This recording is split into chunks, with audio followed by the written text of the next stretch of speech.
Perkenalkan, nama saya Fajra Nandana Diva dari SDN 81 Belo. Saya akan menceritakan sebuah cerita rakyat yang berjudul Asal Mula Ompok. Konon, ada seorang petani yang tinggal di Sopeng.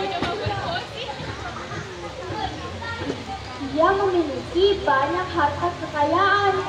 Dia tidak yang diwariskan dari kedua orang tuanya. Dia tidak punya saudara. Jadi hanya dialah yang mendapatkan harta dari kedua orang tuanya itu. Ada harta berupa sawah, ada pula kebun yang tak kalah luasnya. Sang petani bertugas mengarap sawah, sementara sang istri bertugas berkebun ditemani kedua anaknya. Pada suatu hari, pergilah dia ke sawah bersama kerbaunya, sementara sang istri dan kedua anaknya pergi ke kebun. Sampainya di sawah, seperti biasa, bertanilah ia. Mulai dari pagi hari dan bergegas pulang saat hari sudah sore. Dalam perjalanan pulang, secara tiba-tiba kerbaunya menginjak sesuatu yang aneh yang memancarkan air. Mulanya sedikit saja air yang keluar, tapi lama-kelamaan air menjadi semakin banyak. Bahkan ketinggiannya sudah mencapai pusar sang petani. Dia mulai panik melihat makin banyak air yang keluar dari tanah yang diinjak kerbaunya. Air terus-menerus bertambah hingga muncullah pusaran air. Sang petani mencoba untuk naik ke punggung kerbaunya, tapi tidak bisa, dikarenakan kerbaunya turut panik dengan air yang makin tinggi. Ia terus-menerus mencoba, hingga akhirnya ia berhasil untuk naik ke punggung kerbaunya. Ia bergegas memacu si kerbau agar segera bergerak meninggalkan tempat itu. Namun sialnya kerbau itu tidak mau bergerak. Ia tidak mau meninggalkan tempat itu.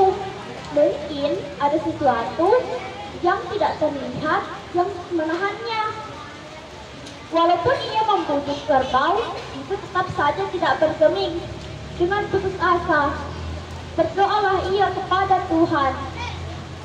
Dan akhirnya, perlahan kerbau itu meninggalkan tempat tersebut. Namun, tidak selesai di situ. Belum juga si kerbau dan petani meninggalkan tempat itu, turunlah hujan beserta guntur.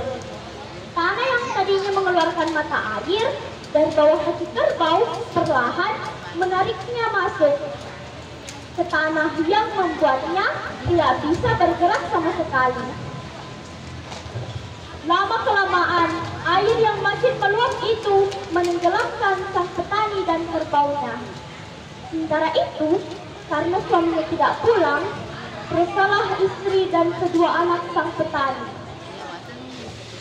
Bergegaslah ia mencari suaminya, namun tak juga ditemukannya. Karena tak kunjung bertemu, pulanglah ia.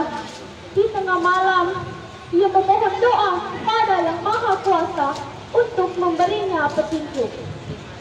Secara tiba-tiba, bayangan suaminya muncul di depannya dan berkata, saya sudah tidak ada saya tenggelam di tempat munculnya air. Sayalah penunggu tempat itu. Ingatlah untuk selalu membawa kedua anak kita ke jalan yang benar. Keesokan harinya, tersebarlah berita tentang kematian sang petani. Dan sang petani pergilah semua orang ke kampung ke tempat munculnya air itu, yang kemudian dinamai Ompok. Jadi, nama Ompok itu berarti tempat munculnya air. Sampai kini, mata air Ompok menjadi objek wisata yang terkenal di daerah Kabupaten Sopeng, Sulawesi Selatan. Sekian yang dapat saya sampaikan. Salam literasi. Assalamualaikum warahmatullahi wabarakatuh. Berikan tepuk tangan yang meriah dengan peserta 28.